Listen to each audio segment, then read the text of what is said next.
Panguva ino yatinoona kuti maforces, mapurisa pamwe nemasoja in the government vari kutsvaka vakomana vese vari attributed with the 31 March showdown and demonstration. Pana mawo veterans abuda pachena akataura papress yakuti aiwa isusu we are some of the people vari kuuya vachifosa vanhu vachishedza vanhu kuti aiwa ndetinoratidzira musi wa 31 March. Sana pinda mashoko amudanyorwa panapa kuti subscribe or like on the bell icon. The war veterans statements mark one of the strongest public denunciation of Mnangagwa's administration from liberation war figures, traditionally seen as pillars of Zimbabwe's ruling establishment.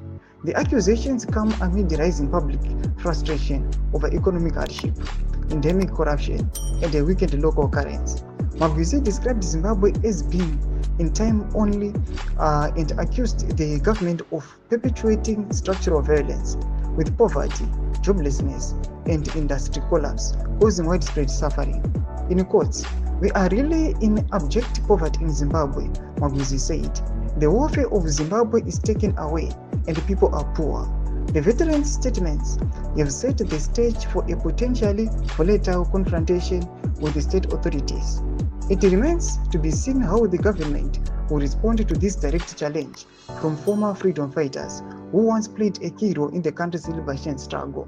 Developing story. Ndo mashoko amudanyogwa as an update nokumunezino achiti aiwa mashoko nemasentiments anobuda achitaurwa panapa nokumana mawo veterans are very strong, and now zvazvava to the public. Mavideos ari kubuda muri kuona especially paZim Eye munonyaso kuona vari kuuploada mavideos ese the presser zvokwadi chakuzikanwa nenyika yose kuti mawo veterans panguva ino ajamuka. Amene kuti zvichapera sei tiona vana amatibhela panguva ino they are now vocal vachitaura chokwadi kuti aiwa zviri kuitwa nevakomana government iripo panguva ino vanongouya vachingopusha for 2030 vachiuya vachingodisha out motor vehicles nemari but tichiona kuti all the sectors of the government they are really struggling, they are in a dilapidated stage.